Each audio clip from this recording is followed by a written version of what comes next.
मुझे कभी कभी लेकिन ये अजब लगता है, सातवां अजीब लगता है सुशील पंडित जी, सातवां और सबसे बड़ा एक्सोडस तब हुआ जब हिंदुस्तान आजाद था। यहां पे एक कॉन्स्टिट्यूशन जी था, डेमोक्रेसी था।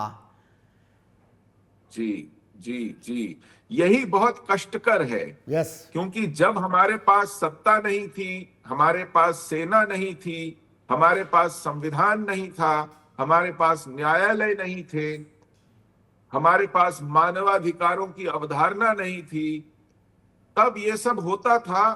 तो हम ये मान करके दिल पर पत्थर रखते थे कि हमारा दुर्भाग्य है, हम निर्बल हैं, हमारे पास व्यवस्था नहीं है, हमारे पास कोई न्यायालय नहीं है, हमारे पास कोई संविधान नहीं है, हमारा कोई चुना हुआ प्रतिनिधि नहीं है, कोई संसद नहीं है, देश की सेना नहीं है।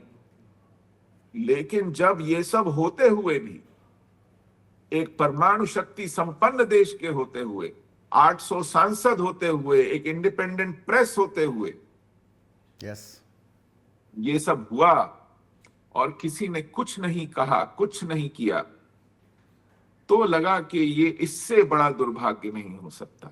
ಕಾಶ್ಮೀರದಲ್ಲಿ ಈಗ ಆಗ್ತಾ ಇರುವುದರ ಬಗ್ಗೆ, ಭಾರತ ಪಾಕಿಸ್ತಾನದ ಸಂಘರ್ಷದ ಬಗ್ಗೆ ಒಂದು ವಿಭಿನ್ನ ಕೋನದೊಂದಿಗೆ ಈ ಚರ್ಚೆ ನಡೀತಾ ಇದೆ. ಅವರ ಜೊತೆಗಿನ ಮಾತುಕತೆಯನ್ನು ಮುಂದುವರಿಸ್ತಾ ಇದ್ದೀನಿ.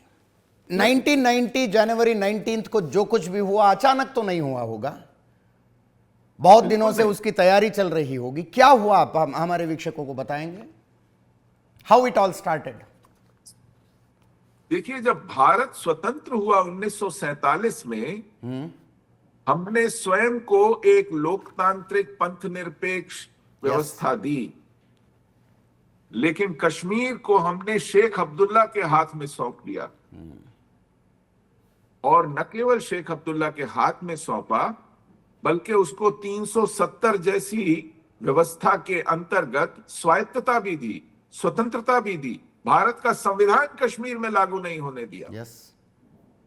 सुप्रीम कोर्ट का दखल नहीं चलने दिया, election commission, controller and auditor general, अपनी पार्लियामेंट, कोई भी कश्मीर की व्यवस्था में किसी भी तरह का हस्तक्षेप नहीं कर सकते थे।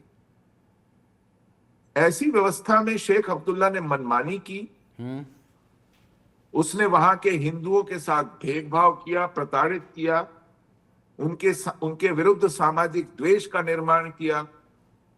और मेरे पिता की पीढ़ी से कश्मीर से धीरे धीरे हिंदुओं का विस्थापन शुरू हो गया, क्योंकि हमें पढ़ने लिखने के लिए, नौकरी और काम करने के लिए अवसर हमारे बंद कर दिए गए। यस. हमसे कहा, आपके पास पूरा भारत पड़ा हुआ है, यहां क्यों रहते हो, जाओ वहां, वहां जाके पढ़ो, वहां जाके रहो, वहां जाके काम करो। लेकिन वो इतना भी उनके लिए पर्याप्त नहीं था। तो उन्होंने भयंकर हिंसा, भयंकर आक्रामकता और जिहाद के चलते कश्मीर से 1990 में जो विस्थापन धीरे धीरे बूंद बूंद करके हो रहा था, एक एक करके हो रहा था, उसको सामूहिक निष्कासन में बदल दिया। तो यदि भारत को से कश्मीर को तोड़ना है, तो सबसे पहले उन लोगों को भगाइए यहां से जो इसके मार्ग में बाधा हैं, जो कि कश्मीरी हिंदू हैं, जो कि कश्मीरी हिंदू हैं। और कश्मीरी हिंदू पूरे कश्मीर में बिखरे हुए थे, पूरे हर कस्बे में, हर गांव में, हर मोहल्ले में, चाहे एक हो, दो हो, तीन हो, चार हो, लेकिन थे। और उनकी वहां पर नजर थी, वो उसके प्रत्यक्षदर्शी थे, वो शासन को सूचित कर सकते थे, वो मार्ग में बाधा थे, आंख में कांटे की तरह खटक रहे थे। यदि हम कलमा पढ़ लेते, इस्लाम स्वीकार कर लेते, तो हमको अपना घर बार जमीन छोड़ने की आवश्यकता नहीं थी, हमको शरणार्थी कैंपों में सड़ने की आवश्यकता नहीं थी, हमको गोली खाकर मरने की कोई मजबूरी नहीं थी। क्योंकि हम इस देश के प्रति निष्ठावान रहे, अपनी धर्म और आस्था के प्रति सुदृढ़ रहे, इसलिए हमको मारा गया, बलात्कार किए गए, सामूहिक नरसंहार करके हमको वहां से निकाला गया।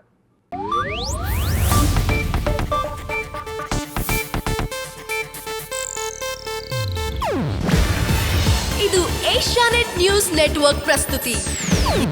ನೀವು ನೋಡ್ತಿದ್ದೀರಾ ಏಷ್ಯಾನೆಟ್ ಸುವರ್ಣ ನ್ಯೂಸ್.